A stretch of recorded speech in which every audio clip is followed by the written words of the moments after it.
First Samuel chapter 18, verse number 9. Verse number 9. First Samuel. Read for us, please, in different versions. And Saul's eyes David from that day and forward. And it came to pass on the morrow that the evil First Samuel 18, verse number 9. Just verse number 9. And Saul eyed David from that day and forward. They are short and verse. Can you read another version? They are short and uSawuli wayesebheka ngokulinzekela njalo kuDavide kusukela ngalolo suku uqhubeke. Okay, let's start verse number 8. My version when for now, I start verse number 8. Can you give me power, please? uSawuli wathukuthela kakhulu futhi lelizwe laba libi kakhulu emehlweni akhe. Kangangokuthi wathi banike Davide amashumi ezinkulungwane kodwa mina banginike izinkulungwane sekusele ubukhosi kuphela ukube bamnike bona. uSawuli wayesembheka ngokulinzekela njalo uDavide kusukela ngalolo suku uqhubeke. Can we read another version, please? Yeah, let's go. Saul was very angry. This refrain displeased him greatly. They have credited David with 10,000s. He thought, but me with only thousands. What more he can get but the kingdom? Hallelujah. Let me read from my version. The Bible says, the fame of David spread, but Saul eyed him from that day on. The fame of David spread. The fame of David spread, but Saul eyed him from that day on. David waphakama, David waba nodumo, David wakhula waba mkhulu kwahlatshelelwa nangangaye wakhulunywa indaba enkulu ngaye bafazi bahlangana bathi ubulele inkulungwane ubulele tens of thousands kodwa uSaul abangamboni nje bambala njengomuntu nje ongenzanga negisi ngiyakizwa kodwa kanza kwe.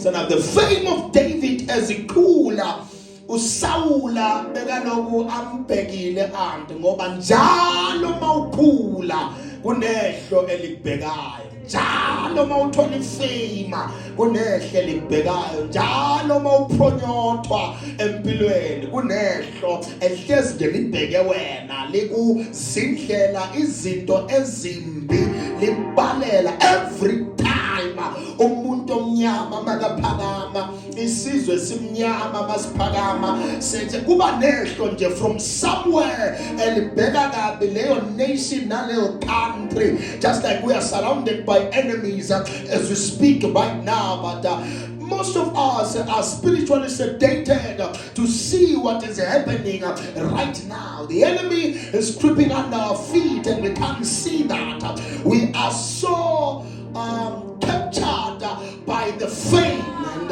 we are caught up by the fame. Yazi sibakhulu, yazi bantu basithanda, yazi bantu bezakithi, yazi kuloko kuzoqala ngathi lokho kuzowenzeka kithi. The fame is taking all our intelligent forces, task forces out of the right atmospheres, whereas the fame is the ephemeral shadow that will pass. It's just a light as on ungajabuli bese kuyeka bese uyahluleka uyakhohlwa ukuthi kunabantu abakufuna phakathi. Abaningi bathi bangajabula babona ukuthi bathola udumo bese bayakhohlwa ukuthi kunomuntu obabhekile. Wanakaphakama uDavide bamshayela izandla bahlabela uSawula bekaloku ambuka ngoba bakhona futhi laba bakubukayo akusibantu abancane, laba bakubukayo bakuphushela kulabantu abakhulu abawuqeda ngawo abekho abantu bamla kodwa ngiyokhuluma nabo laba bangizwayo. Isina kunabantu abakulower dimension, they will try to kill you but they don't have the power to kill you. They are not in the right position to kill you, but bese banabantu abaphezulu manje abalwa nawe ungaphasako banepower yokubulala futhi bangakhona ukuthi after killing you and they would get away with right without any justice. Nabantu abangabulala kubungazuthi bavele bashanje igundwane iqhubeke impilo, baqhubeke bahleke, baqhubeke babe right. Kodwa abangaphansi kwakho babathi balwa nawe, you even have the power to escape. But uSawula ngatsawethu bakalo noDavide wakwase kuyinkosi elwa nenkosi ezayo, kwase kuumuntu osesihlalweni olwa nomuntu ekumele ahlale kuleso sihlalo. You see, now the person is destroying the next candidate for the seat. I feel like I'm prophesying South Africa right now, but anyway, it's a story for another day. You see, now in the person who is in charge will fight, whereas yekona bakulu abalwa nakho nemprofetayo lapha yazi nawe ulwa nabanye kanti kuliwa nawe ucindezela abanye kanti kuliwa nawe because of the anger, the vengeance esenhlizweni yakho awusakhona ukubabona nalaba othi beme nawe ukuthi kunento abayifunayo and they can get away with it. Right now we are surrounded by enemies, but asibona abaningi bethu amehlo wethu avalekile. The problem with predators is this: you can raise a predator in peace, but a predator one day will remember its nature, and when it starts growing, the time it grows, it will be too late to ignore its growth. You see, now you're increasing shatu endlini yakho udiphetha mhla seyiqale kahle yakusiza yabona ukuthi haya seyingakhona ukugwinya manje ila yokubamba khona seyokujikela ungamfuya ibhubesi endlini sikushayela izandla sonke thina sihamba nawe sithi mawunesibindi unebhubesi kakho, but the day ibhubesi liyokhumbula ukuthi lona alibelonanga ukudla amadoka what amadokmono ukudla wezinja lona libhubeza liyoduma izulu kanye likhumbule ibhubeza ukuthi I am a lion bese la attack. But the danger is this: it's not the lion itself, but it's the applause of the people around us when we raise lions in our compound. The fact that ishayela abantu izandla abafuye amabhubesa kusobona ukuthi inkinga seyivele ingene endlini, ingodo seyivele yendlule umgwaqo, seyivele ikala lingaphakathi, inkinga seyivele ngaphakathi. The festering has already started. Seyiqalile iyabona lento yethu because now our strongest soldiers are holding their own swords against our fellow citizens. Right now, silwa sodwa, even in the citadel, people are fighting against each other. Umthakathi siyolwana enjani bamanga betina silwa sodwa. So we can't see the enemy because now the dullness of perception has turned holy warriors into passive spectators. Sinabazalwane nababukelayo, asinabo bazalwane who are watchers. They are now spectators. Awasana ndaba noma ungena esontweni uyagula, ungena esontweni ucindezelekile, ungena esontweni uyahlupheka. They are just happy ukuthi nawe waze wahlaseleka, bajatulisa ukuthi nawe uyagula manje, nawe solo mdinga uprofeta oyokubeka isandla uwe bese uyaphila. Now saints are happy because when you are sick, you will not sit on your seat, so they will occupy your seat. No matter why it's for a month, but bajabula ukuthi sengivala isikhala ngoba naye sekayagula. The dullness of perception has turned the holy warriors as passive spectators. Sesibabukele kodwa sesontweni, and the dullness of discernment has made men normalize danger. They should be rebuking. Ingozi efuna ngasiyayiphuza anti asayiphuzi. Into eyinkinga efuna ngabe simelana nayo asamelana nayo. Indaba seyina sesikale sibuze manje ukuthi sikhalela ubani, hayi ukuthi siyakhala na. Sibuza ukuthi zikhalela ubani. Bangibona ukuthi ayisikhalela usithambiso, ayikhale. Sikhalela umalita, ayikhale. We will only rebuke it mase siyizwa ungathi uthi seyisondela duzane nathi. It's no longer an injury to one, it's an injury to all. It's now about An injury to my own is an injury to my own. Not an injury to one is an injury to all. So masahamba ngale ndlela lena, the daunting nature of our internal conflict has weakened the collective strength. Sengeke silwe sonke, silwe as a team. If mangabe silwa sodwa, we can't fight together if we are fighting against each other. While we are debating who is great. Ubani prophet sharp, ubani fake, ubani shumaila kahle, nomunye bemeleme elayini lakhe. So zabe ukufana no prophet Kevin Samgate. So ufuna ukufana no Noel Jones, no T.D. Jakes, no Michael Oropo. Umuntu akasafuni ukuba huye. Everyone wants to mimic other people. So we are losing our authenticity in while we are doing this. Whereas Ubaba was done, kuthi loyo naloyo akabe huye. So your individuality, your autonomy, nokuba huye kwakho ukwenza ube namandla. You are only powerful when you are not faking it. You are only powerful when you are wearing your own skin. You are only powerful when you are yourself. You will die while the adversary is strategizing. Christians are debating while darkness unites. Christians go further away as they divide.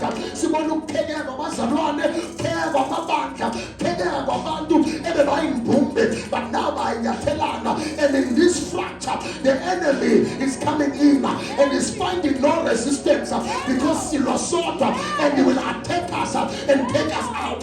In the next 10 years, if you don't see it the way I see it, the Malanas are saying that is a way to the try Christianity. So there's China. We won't serve God the way we are serving him right now. So some condemn get saved, some condemn that's just the corner. Why? I'm not sure I take a fulega. Sibano Nigeno, Sibani Sidene Namsebenzi, Sibani Kunja, Asibani Kunja, what a Spani Kunja. We are not territorial commanders, we are seat owners, but not throne owners.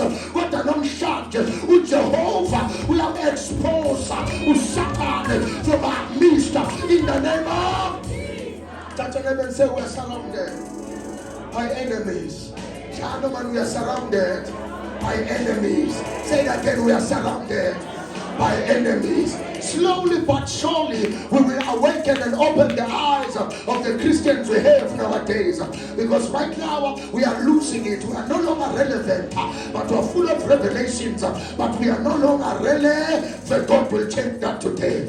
God will change that today. God is changing that to number one. How do I see my enemy that I have befriended? A covert kind of enemy, an enemy that is undercover. Number one, they celebrate your presence, but they fear your rising.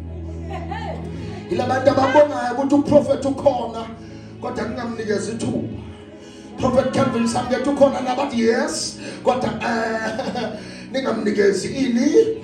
But to corner mambonane what these are people but they don't want you to rise. Once they see you shining, once they see you given opportunities, they will start attacking you. These are people now about celebrate just because you are present, but must do attention okay. Say attack a man, must se va attack manje base to lungiselisa into enkulu se uya attack manje ungazubonakala ku list yabantu abawushumayela ku online prayer manje program online prayer se baqala manje babuka kabi se bakushaya bo calendar se bagudla se bakusiza bababona vele uphakama ku online prayer bathu prophet uphinda umnikeza ithuba ukuthi uyazazi indaba zakhe nami ngiyazazi zakho kodwa nawe ngiyomnikeza ithuba nezakho ngiyazazi nezakho ngiyayibona akakho umuntu perfect nezami ngiyazazi nezami ngiyayibona kodwa nawe Jehova unginikeza ithuba babenza isithuba amathuba nesikhathi uNkulunkulu umnikeza bonke abantu mshumayelo sokanjalo sikhathi namathuba unikeza bonke. A secret enemy cannot can praise, actually, a secret enemy can praise you in public, but panic internally when they see God elevating you. Basaya izandla labantu kodwa basebahleli babodwa bathi hey ngiyambona yini usile phela lo muntu uyinkinga lo muntu niyambona na uyaphakama lo muntu lo phela niyambona manje miyeka manje ningamhlaseli manje in their secret chambers they say words against you, they say spells against you. Why? Their honor is performance but not conviction. They don't really believe in you. Benza ungathi bakholelwa kuwe indaba ukuthi ukukhohlakala kwabo kuyobonakala mase babonakala ungathi bakholelwa kuwe. So now they are doing it for a public eye. They are not doing it from their heart. Lento benzela ukuthandwa abantu hayi ngoba lento ivela enhlizweni yabo kodwa uJehova namhlanje uthumele mina ukuthi ngizokubonisa ukuthi abanye hayi ukuthi bakushayela izandla abanye bakwatile ngaphakathi kwabo kodwa uzobabona after today in the name of Mark chapter number 3 verse number 2, the Bible says they watched Jesus. Watch this now. They watched Jesus. These are people who were serving in the early church. They watched Jesus seeking to catch him in something. Ubona abantwana bakulandela beze esontweni beze enkonzweni abanye beze kuma online prayer uthi yabona umfundisi lo uyamthanda ubaba uyamthanda no prophet and they looking for something. Ushumayelisa igebengu esontweni lakhe ushumayelisa bantu abakhohlakele esontweni lakhe. They record my sons but they can't stay to hear me preach. They are present before that time they say I got 30 pulpit but present the minute in 30 pulpit and I pray why? They are looking for something. Also he shown as a son. That is why I always tell people who preach before me, prepare your messages because abanye magezi uzokushayela isandla abanye bezenenetha lokubamba bathi lona ukhuluma ngamakhosi bafundisi baliyasondelela bakhuluma ngamakhosi ana ePola bakhuluma ngabinkosi yamaPola bakhuluma ngabimihambo. They are trying to find something to catch you but the Bible to Daniel bayifuna into abangambamba ngayo kodwa bayitholanga. They will set and set up trying to split us up, trying to make us fight against each other, but the devil is a liar. Oyosala endlelena bekangasiwethu oyosala bekangasiwethu laba uNkulunkulu esibizele bona siyohamba nabo in the name of Jesus. They stay close enough to observe you but not close enough to support you. Those are enemies that are undercover. Yeah, they are close. Unganakho oduzane nawe until kuze kube nenkinga. When there is a problem against you, when social media is coming against you, they will no longer want to tell everyone that you are their friend. I can associate you with you right now because when ubonakele kuthiwa ngawe online, even if it's not facts, because right now phela masifuna ukukeda ngomuntu sakanje ama fabricated stories so aposte online siyabaza abantu bazoyishare fast kuthi kushona nje ilanga ibe indaba sekuthiwa wena so wenze lokho ungakwenzanga bathi uboshiwe ungaboshwanga bathi lokho kuso ungekho njalo because only they no longer verify facts. They agree with people Charles ababaziyo ukuthi bakhuluma lento nayo abakabanga abayikabanga enhlizweni yabo. It's just that they were not bold enough to attack you. Benza ungathi bakuzwa kanti abakuzwa balindele kuvela into yodwa bese ba-attack kodwa ubaba uyakusiza namhlanje because their closeness is not partnership but surveillance. Kodwa ngiyamemezela the monitoring spirit ekulandelayo la uyakhona sivala amehlo wayo right now sivala ama-portals ekusondela kuwo in the name of they monitor your footsteps like disciples, yet none of their footsteps carry loyalty. They are not loyal to you. They are present but not loyal. Loyalty is expensive.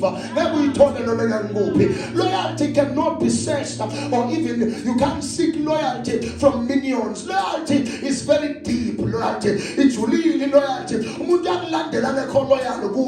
Loyal mission yake. As I told you, Jesus, share hayi ngoba nifuna ivangela, ingani ngoba nifuna ukudla. Yini into niyilandelelayo, niyangilandela nje hayi ngoba nifuna ivangela, nazi ukuthi I can multiply bread. There are people who are with you and they've been with you to this level, but now they are steps carrying no loyalty. They are looking for something to take you down. They watched Jesus. Imagine a perfect man walking upon the earth, but they watched him. They were searching for something, seeking something, seeking to catch him in something. But landela abantu bakufonela ebusuku abanye hayi ukuthi bafuna umthandazo, bafuna ukuzwa ukuthi awunayo nomuntu la ukhona. Bakulandela bakubone mola, umuntu abhaqa kanumbonile, umbone ukuthi mawuhamba yakulandela, ufuna ukubona ukuthi uhamba nobana, ifoni seyisesandleni, ufuna ukukushuta. Angazi bantu babanjani. They are loyal to their mission. Some they are not your friends. Ungabi too quick ukubanikeza ama-password abanye bazele wona. Ungabi too quick ukubatshela ukuthi ungamanina abanye bazele wona. Ungabi too quick ukubabambisa ifoni yakho abanye bazele wona. They are seeking for the way so that they can catch you in something. Kodwa ngiyazi uJehova uyokuvikela wena. They will search for something abazokuthola kuyo, bayokuthola usentendeni. Yesandla Jehovah in the name of their words sound warm, but their intentions are cold.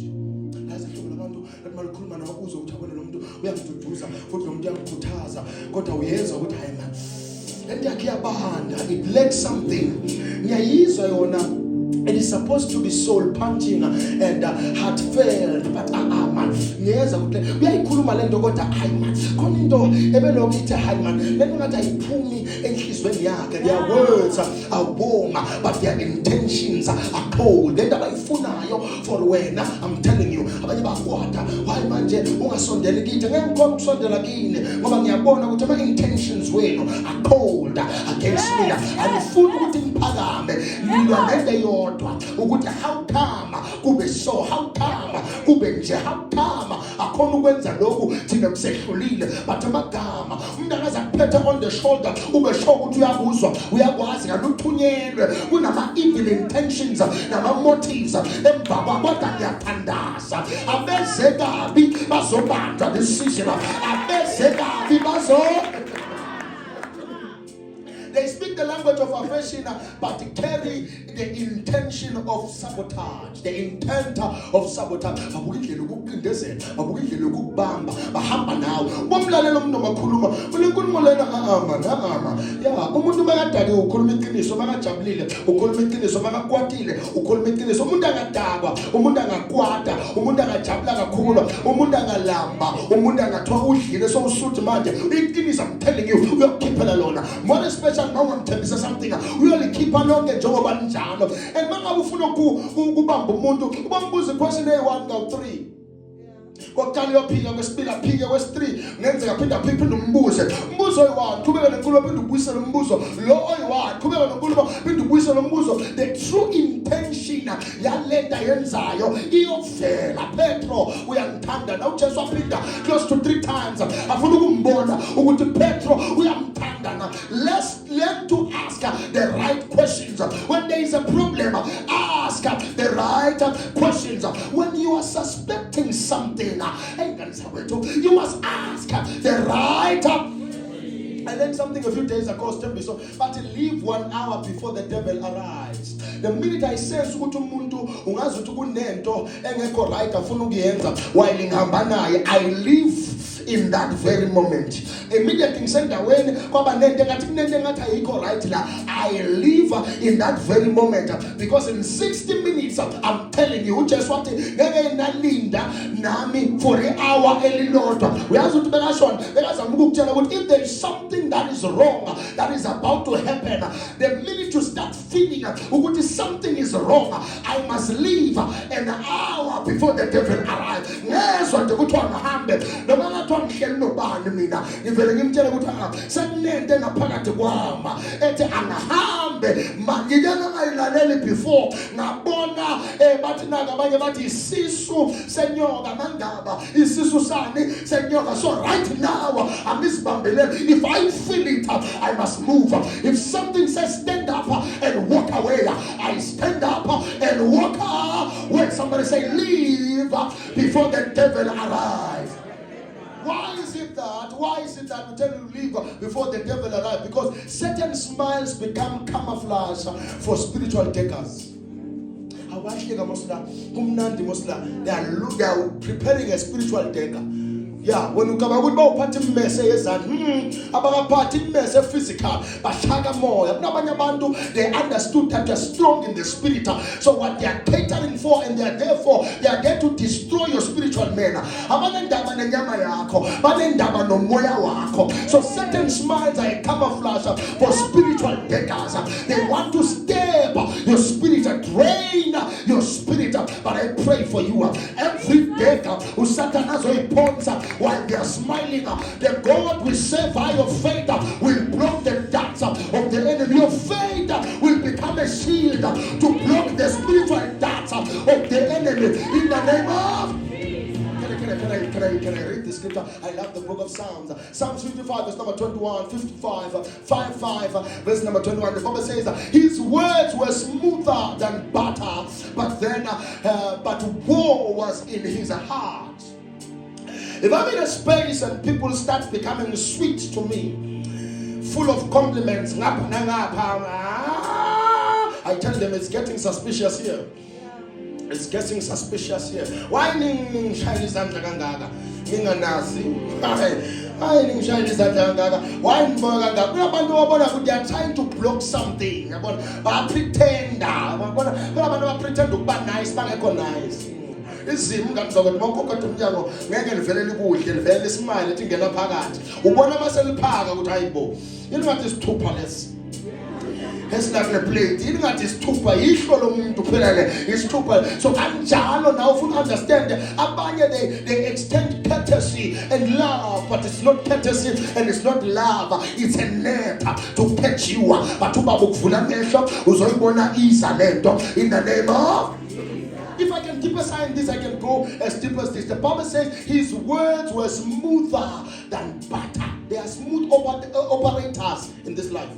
Smooth operators. Umuntu ukhuluma nawe uzumuzwe, ukhuluma nawe uzumlalele. Akhange ngilalela nawe uzukholwe ukuthi kunento enhle ezovela la. Kana yikho baba, kunentembe esayo. Ulungisa imbolo uSathane, ulungisa imbolo ubani? The danger. Danger is creeping. And it's the dangerous comfort that is creeping in our community. Christians are so comfortable. Comfortable. There's no mabuga online. We hear that we are comfortable. No mabona abanye bashumayela online. Uyambona ukuthi yabona umuntu lo ucomfortable. Usekhaya akanandaba. Yeah, uncomfortable. I just understand this status also. So comfort. We have become used to chaos, and to the level that even nonsense is no longer a shock to us. No more nonsense. And vele bafundisa banjalo. Vele bazalwane banjalo. Awukwazi lokuyenzeka esondweni. Also, a video of mine is trending. Ewitbank bengithi isinkwa sakhe ewitbank abadlali ngaso. Badla baze badle necrust yakhona. Athi umntu it's normal all over the world. All over the world. Mawunomuntu othandana nanje ukhona ozolala naye kodwa athandana nawe. Like nathiwa isinkwa sakhe kusokhuluma umuntu othandana naye. Nathiwa isinkwa sakhe siyadliwa witbank. Umuntu wakho uthi uhleli naye noma ungashada. Mawubuka ama comments athi omunye noma ngathi uhlala naye endlini basidla isinkwa sakho uhlala nasendlini. Uthi omunye umama wabhalelwa omunye. My God. Uthi wabhalwa yenye intombazane anendoda yakhe ahambe aye ku trip yena eJoburg bahadile. Le ntombazane yabhala ngefoni yendoda yakhe yathi uyosala naleyo ndandatho indoda isesifubeni sami right now. Uyazokuthi akusasithusi nana uthuki manje uyasmile because ubani ongachithi ubani ongachithelwa. It has been normalized. Nonsense has reached a level that it doesn't even shock us. We watch a man even go to extent of utayotwana abiyasithandaze sizwe ukuthi lo usebenzela uSathane asikhombise onke ama signs ukuthi usebenzela uSathane akukhombise ukuthi usebenzisa Sathane but uthi ubuka ifollowing yakhe bantu bagcwala istadium igama. So umuntu oshilo nananaye ukuthi the devil is not a problem. Usathane akabhedi. It's just that asilizwami side lakhe sezwa likaNkulunkulu. Let's read the Bible of the devil. Uyabezwa abantu bathina they are comfortable with the devil, but bazalwane athi sekushube kakhulu empilweni athi ngiyakhona. Ngiyazi nje ngoba uDecember abanye bangena endumbena bathi siyavuma kodwa esontweni abakake bavuma nomvumo wodwa awazi wodwa eshumayela bathi amena kodwa kulo December bongena endaweni esabekayo umuntu owafemba wathwasa owathwala bafike bathi siyavuma ngoba usathana akakwenzeni next ungakavumelani naye. Kasathana uvunyiswa ngenkana uthi wevumani bo uthi senza njani siyavuma because the enemy can't enter your life without you agreeing the fact that we have allowed into your life. Abanye bongena bagijima but I know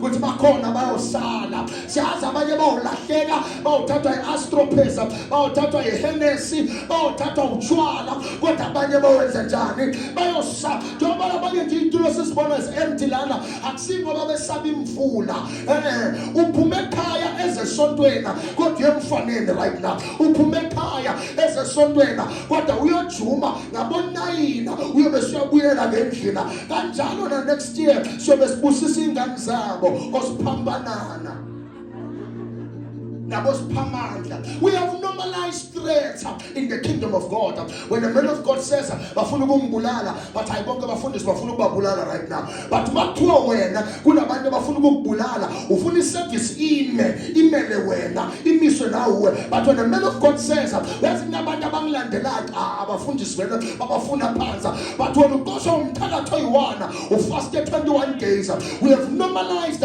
threats, we have befriended predators. Umzalwane kuspeed dial sakhe kunenyanga kunesangoma hayi umngani wami nimlahle njani ngoba kwaumngani wami kusukela esikolweni. You can't be a friend with someone who has chosen another kingdom. Ukukhanya nobumnyama ngeke kuhlale kuhlale endaweni yodwa futhi angeke ukuhlanganise akaze kwenzela amanzi lawa namafutha kuhlanga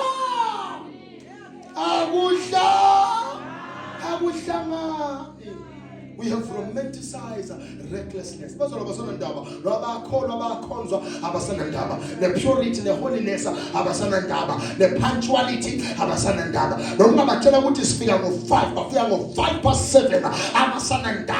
they have normalized and romanticized recklessness. Who's understand understand so figure on time. Also understand that I am the head of Elohim Prophetic Citadel. I'm attending at the metas. Why? We have romanticized recklessness. And the strategies are Satan is Satan yeah, no mafuna ukulahla phasi uJesu akazange alanda abantu bangaphandle wavela wakhuluma nabantu abakuphi abangaphaka waqala ngoPetro wehluleka kuPetro wabona isikhala kuJudas kungumthandazo wabo ukuthi ungafani ube uJudas kule nsuku zokugcina ngoba intambo ikumele intambo yenze njani.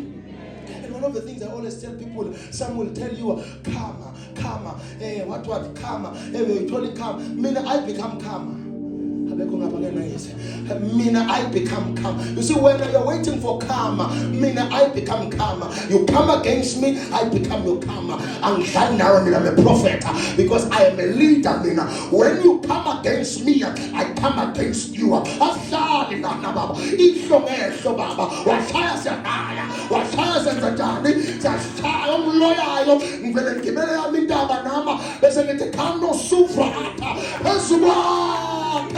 In the name of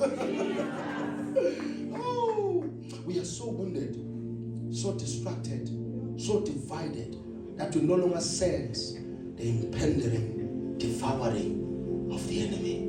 Asezwa noma sekushawa uSathane because umunye vele bengathandazela lokho ze celebrate isikawa ukuthi kuphendula ukushaya uSathane kanti kuphendule kumthandazo wakho ukuthi ukwakho umthandazo umunye umzalwane yo ukwakho uthandaza abanye abantu Sina mina nje mangathatha ithombe namhlanje nasontweni ngishude le into lezi empty ngiziposte online. Abanye bafundisi bangajabula kabi. But naye itulo zakhe seziyaba empty manje. Nomvalo bokufike iwona iprice igcwale. Bathi ubese uyolanda inyoka yakhe. Wonile ukuthi ngeke kulunge salazo bagcwali. Nyani understand ukuthi kunjani manje. People now they enjoy ubona omunye ashayeka, nomunye ashaywa, nomunye ahlaseleka. That's how number we have become. Spiritual intelligence has collapsed, and the instinct to protect one another has also collapsed. Right now we can't protect each other.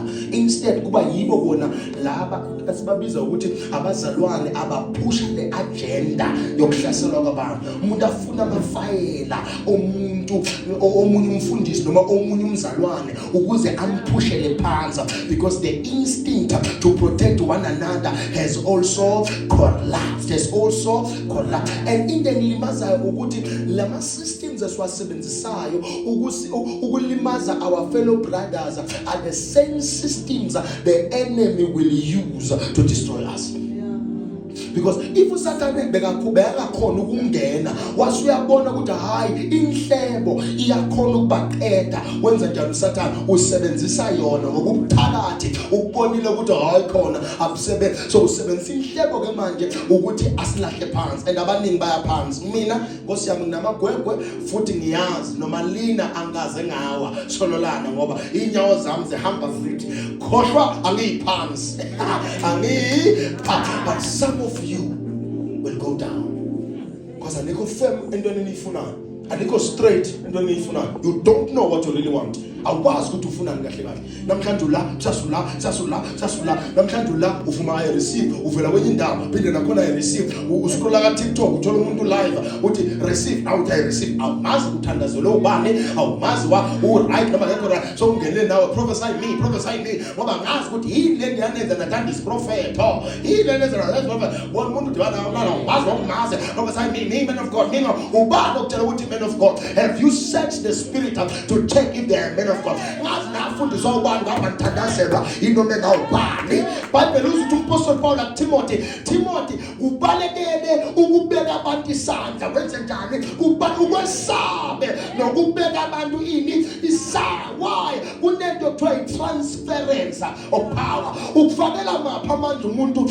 okuthandazelayo ungakamguguli. You have not checked the spirit of the person, but you are rushing to say, pray for me, see in my life. Do you know the danger of allowing a person to see into your life? Intentions work. There are people who can enter and see into your life and see that you have gold, but follow this into abanye benu angavalwa yinyanga, nivalwe abantu pretend ukuba abafundisa, ukuba abaprofeta, ngoba angahlolisisi bomoya that senizithola senisenkingeni. 2 Timothy 4 verse number 10, the Bible says, Demas has deserted me, having loved this present world. They disappear. They disappear when you bleed, but they reappear when there is a breakthrough. They disappear and then they reappear. They are absent in your birthday and they are present in your celebration. When I do film seven months, I go so delete now. Our phone no go book. Cash papel. Car about demand now or bezwe ukutso ne car bezwe ukutso cashiw. Ubona ukuthi na ubona ngabo hey hello block. Center my archive blocker. You were not there when I needed you the most. You were not present in my struggle. Why are you present in my success? They will leave you. Some they will leave you to suffer because they never believed in your life. They never believed in you. And then when I succeed, I don't know the cars, mix it down. I went zen it down. I went zen umuntu somlethe it down. I went zen it down. Akhombisa ukuthi kahle kahle bekavelanga kuzwa. Abanye you will rebuild until you die. There won't be any rebound until you die. Yeah, they want the fruit but not the fight. People are not willing to fight with you. People are not willing to start izinto nawo phansi baphakame nawo. They want the fruit but not the what? The fight. Kunabantu abanjalo empilweni yakho. Abafuni. Kunabantu abangeke bangidefend mina noma ngavela ini. They can't defend me. Noma ngathi wakukhulunywa ngami they can't. Amnendaba futhi. Ngiyabazi bakhona vele. Kodwa kunabantu engibaziyo ke futhi ukuthi hayibo yabona laba they can defend me. Noma ngiyeme emva kwabo makunenkinga. I'm telling you ngizoba right. Ngizoba right. Kodwa bani mangibona basondela nami ngiyabaleka but hayi singakuwe ngithi okay kodwa melane kuphela ngibeke khona lapho. Why? Because abanye uyabazi ukuthi ema intentions wabo awasinjani mahle. Ubaba namhlanje basangitshela namhlanje ngifunda lezi ngimprepare le message namhlanje wathi kungumkhuba omubi ukujwayela ukwenza izinto ezimbi.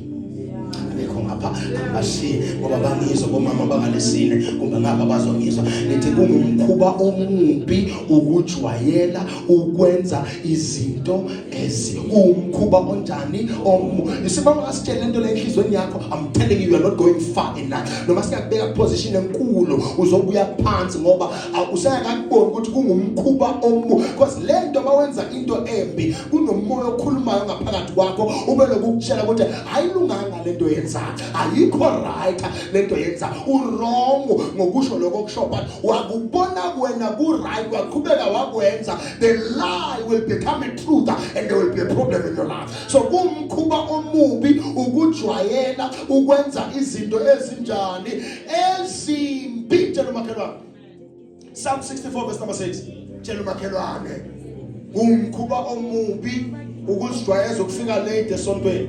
Umkhuba omubi ukuzijwayeza ukunyathela omunye umzalwane. Umkhuba omubi ukuzijwayeza ukungagqoki kahle mawuze esontweni. Umkhuba omubi ukuzijwayeza ukungagezi mawuze esontweni. Umkhuba omubi ukuzijwayeza ukuchithela umuntu wakho. Umkhuba omubi ukuzijwayeza ukuphahla. Umkhuba omubi ukuzijwayeza uhamba uyofemba ngathi uphathwe ikhanda nje soyofemba. Kungumkhuba onjani omubi. Kungumkhuba omubi ungene herbal shop ufuna umuthi ozowuthenga uthi amadoda makakubona kuphi imali. Kungumkhuba omubi ukudlisa indoda. Kungumkhuba omubi ukuba nomona. Kungumkhuba omubi ukungabongela abanye abantu. Kungumkhuba omubi ukubhema. Kungumkhuba omubi noma ngabe yisinefu. Kungumkhuba omubi noma ngakhona ninemkhala ngababhema intuthu nababhema isinefu. Kungumkhuba noma ngayihabli dabli. Kungumkhuba omubi uyabhema wena uyiphara nethi lomshosha phansi.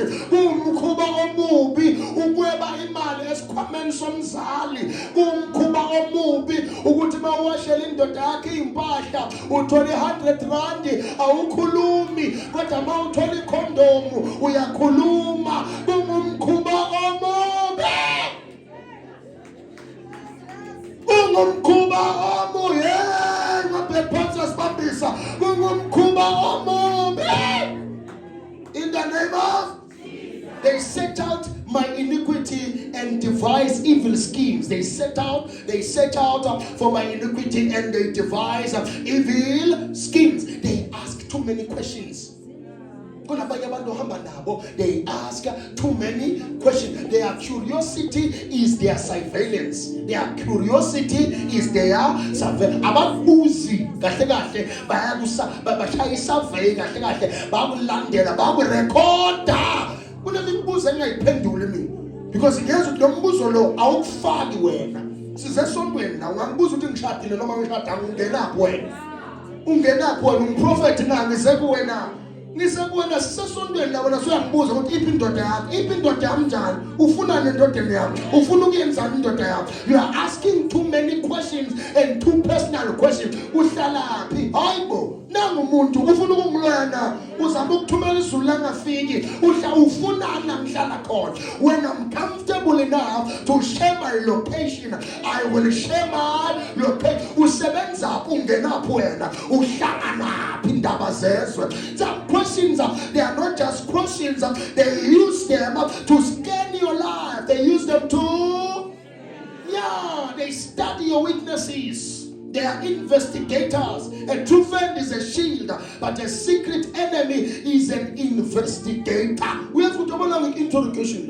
Ngiya-investigate hayi ngathi ngizothola umsebenzi ngiya-investigatwa kahle kahle lana ngiyahlolwa lo muntu athi angibuza lona ungibani wena umazi ngani uprofeti ungazelaphi uprofeti uhlanganaphi wena ngiyamazi I know the prophet. Ufunani kangaka kimi ngoba ayikho into ekuphoqelela ukuthi ngikutshele my personal relationship with the prophet. Why? Because lokho engikwenzayo nawe uzofuna ukukwenza kanti bekulungiselwe mina so ufuna ukungibanisa esihlalweni sabani sami. Mara nina nyabatshela ngafunda amabande sisi kumnyaka 2008 hayibo mina ngangena 2010 hawu safunda namabande sihambe sonke sanihlanganisa ukuthi nafunda isikole nesodwa hayi ukuthi ngisesikole nesodwa sakamoya naye isikole nesodwa senyama ngathi ngasaye isikole nesodwa kodwa wawufeyila mina ngamphasa ufeyila wena mina ngenza njani bangipha futhi esikole no blacklist yesikole wena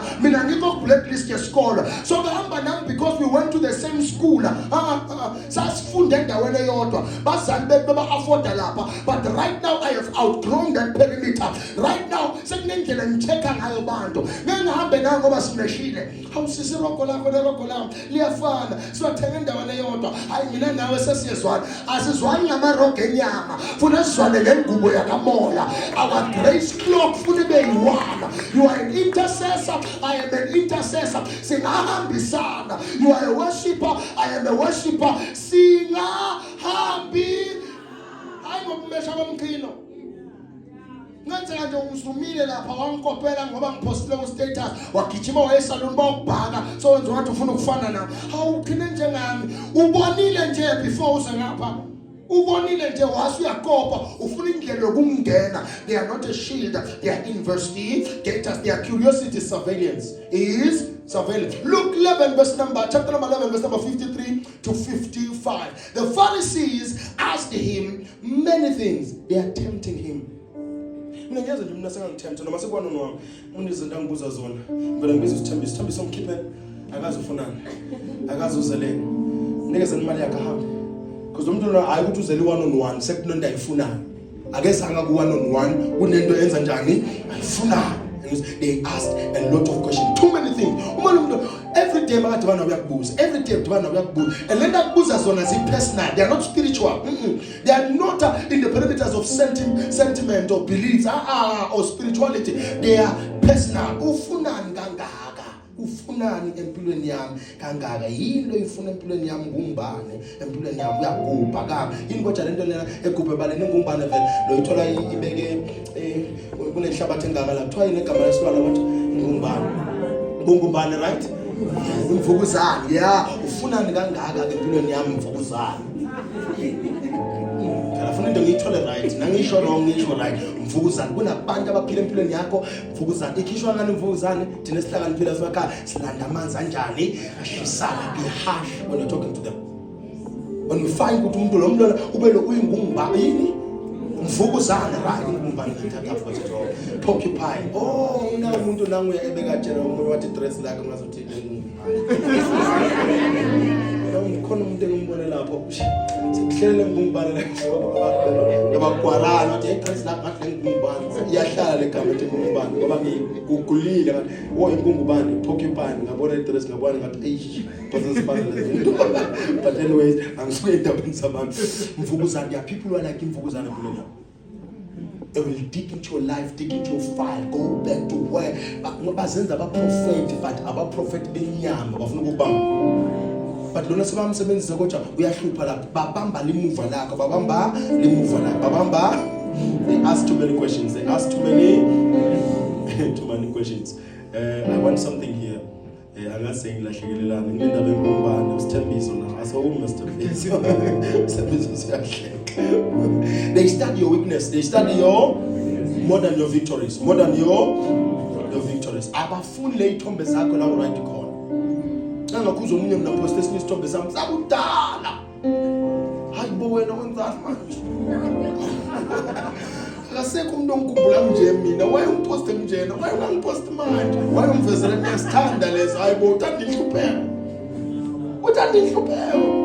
Omunye ngamblock ka-Facebook wavele wayaleba uvale kule ithombe zami la bengilambe khona ngambona zilike walike sekuqala ngathi hayi kumbe usibone ngesiphosisi ngambona like sesibili ngathi hayi uzesithombeni zami ngiyamblocka manje ngiyamblocka I'm sure that you scroll about this account cannot be found hayibo nami ngidala ithombe zaleba uvale ngisayihlupheka ngingaka empilweni awukhazwa yilokho enginikwa manje.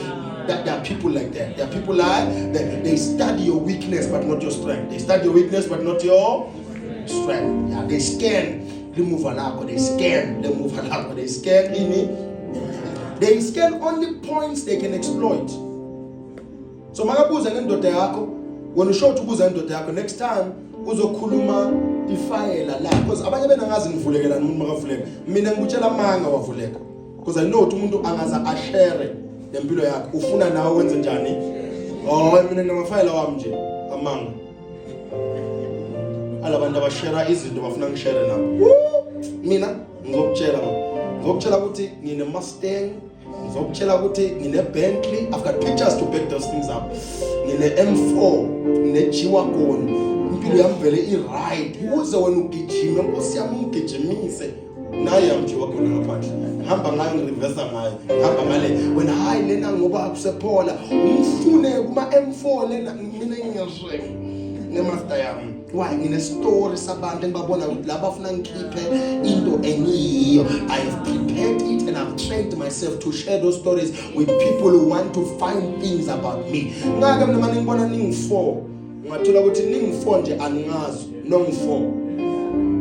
Ngoba lo ngamtshela okunye lo ngamtshela okunye lo ngamtshela okunye lo ngamtshela niphikisana nodwa. Sithoka nini yangihleba.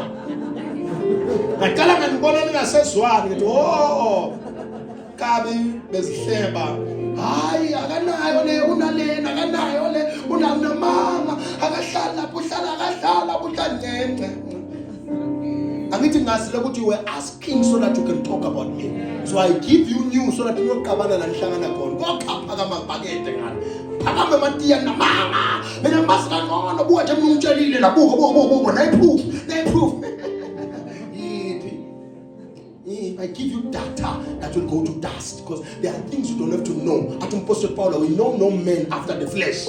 We must know them after the spirit. Funa sipasika moya abantu singabalandeli enyameni. Ngoba landela kule enyameni uyogcina uhalela impilo yami yasenyameni. Kanti kwanana ndihamba ngiyifula yasenyameni ngifuna leya kamoya. So that I move by the power of the spirit. Ngoba enyameni nama shortcomings. Enyameni ngani